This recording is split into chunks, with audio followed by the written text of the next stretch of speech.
My ultimate guide to rooting fig cuttings. You want a whole bunch of fig trees for free once you've already spent the money on either getting some cuttings, or you get cuttings from a friend, or you buy a fruit tree. So you take, these are already rooted fig cuttings. What you do first is you strip off all the leaves, put this in 70% coco coir, 30% perlite, mix it up real good. The perlite is a must. That gets the airflow to the roots for them to be able to form. It really helps out a lot.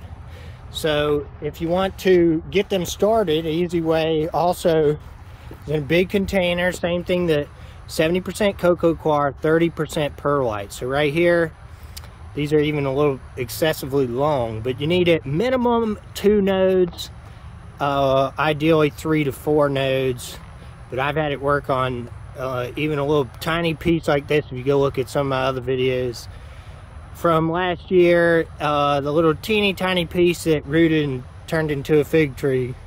So right here, stick them in. Figs, they do really easy. You don't even need rooting hormone. Key is in as much shade as possible. Here we're under this pecan tree. Could even do 100% shade would be fine too. You see there's a little bit of sun on here, but these should root just like these. These were about a month ago, started them, and you could see this is the Little Miss Fig that I took it from, Little Miss Figgy. So right when you get a fruit tree from the store, really a lot of the ones that you buy haven't been pruned hard enough, in my opinion. So once you buy a fruit tree, you get that initial super hard pruning, maybe even exceed, you could even do 40, even 50% sometimes in that initial, because if you don't, and you get to some other fruit trees, here was one that was loquat was way up tall, so I took some of the height off.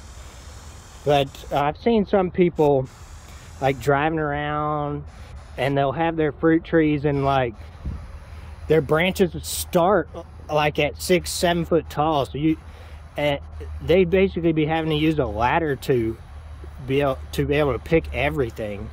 So you want that shape to be down low. You buy a fruit tree, cut that thing down at knee height, even if it's just a stick, a trunk at that point, and then you can use your cuttings. Now, rooting cuttings doesn't work on every type, but figs, mulberries, and many others are very easy. There are some that are not easy and do not work very easily, but you can see, so I made some pruning cuts, and it has grown a little bit since then. All these are new.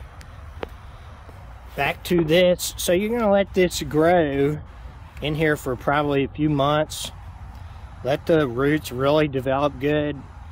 This coconut coir perlite is not, in my opinion, the best long-term soil. So once you get a really good established root system, then you move it over to whatever kind of potting mix you want to use.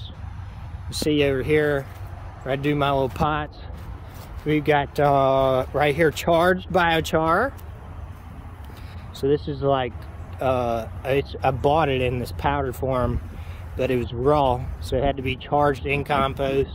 And I mix it with compost, biochar. This is how I'm making my soil after it's been rooted and I want it to grow fast. So then you also got peat moss.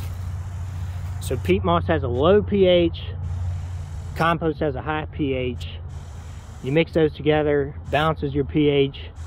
Right here we got azomite. This has a bunch of little minerals and a lot of good nutrients in there. And your biochar, it holds a lot of nutrients in it. It holds water. It's a permanent amendment to your soil. So in something that you're gonna grow out to put in the ground at your house, you can put some of that in there. Here's a fig from last year. See some more of this stuff I propagated. More little figs. A bunch of loquats.